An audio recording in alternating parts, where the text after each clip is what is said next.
westernmost spur of Tempest Mountain.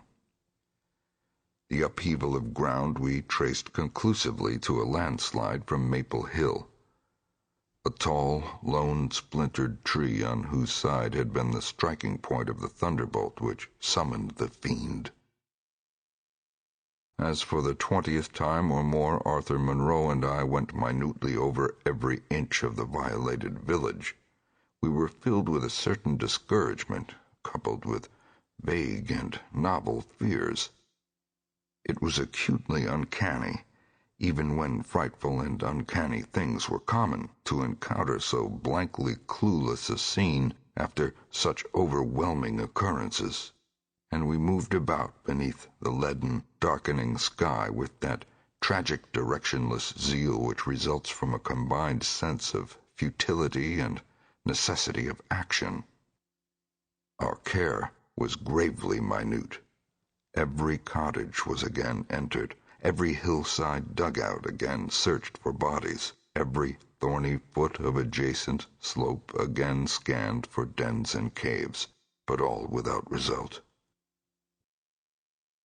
And yet, as I have said, vague, new fears hovered menacingly over us, as if giant, bat-winged griffins looked on transcosmic gulfs. As the afternoon advanced, it became increasingly difficult to see, and we heard the rumble of a thunderstorm gathering over Tempest Mountain. This sound in such a locality naturally stirred us, though less than it would have done at night. As it was, we hoped desperately that the storm would last until well after dark, and with that hope turned from our aimless hillside searching toward the nearest inhabited hamlet to gather a body of squatters as helpers in the investigation. Timid as they were, a few of the younger men were sufficiently inspired by our protective leadership to promise such help. We had hardly more than turned, however, when there descended such a blinding sheet of torrential rain that shelter became imperative. The extreme, almost nocturnal darkness of the sky caused us to stumble badly, but guided by the frequent flashes of lightning and by our minute knowledge of the hamlet, we soon reached the least porous cabin of the lot, an heterogeneous combination of logs and boards whose still existing door and single tiny window both faced Maple Hill. Barring the door after us against the fury of the wind and rain, we put in place the crude window shutter which our frequent searches had taught us where to find. It was dismal sitting there on rickety boxes in the pitchy darkness, but we smoked pipes and occasionally flashed our pocket lamps about. Now and then we could see the lightning through cracks in the wall. The afternoon was so incredibly dark that each flash was extremely vivid. The stormy vigil reminded me shudderingly of my ghastly night on Tempest Mountain. My mind turned to that odd question which had kept recurring ever since the nightmare thing had happened, and again I wondered why the demon, approaching the three watchers either from the window or the interior, had begun with the men on each side, and left the middle man till the last, when the Titan fireball had scared it away.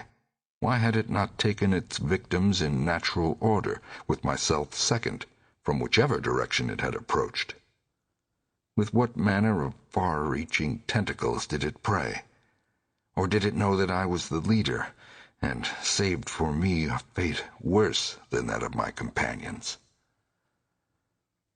In the midst of these reflections, as if dramatically arranged to intensify them, there fell nearby a terrific bolt of lightning, followed by the sound of sliding earth. At the same time, the wolfish wind rose to demoniac crescendos of ululation. We were sure that the one tree on Maple Hill had been struck again, and Monroe rose from his box and went to the tiny window to ascertain the damage. When he took down the shutter, the wind and rain howled deafeningly in, so that I could not hear what he said, but I waited while he leaned out and tried to fathom nature's pandemonium.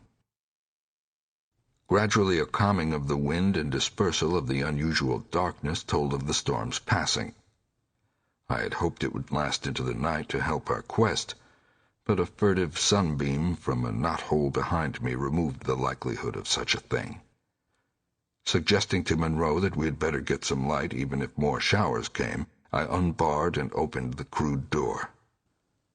The ground outside was a singular mass of mud and pools, with fresh heaps of earth from the slight landslide.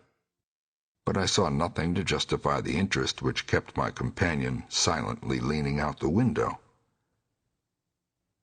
Crossing to where he leaned, I touched his shoulder, but he did not move.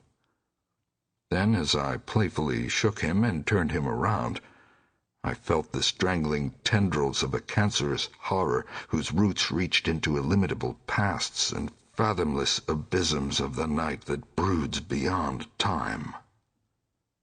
For Arthur Monroe was dead, and on what remained of his chewed and gouged head there was no longer a face. 3. What the red glare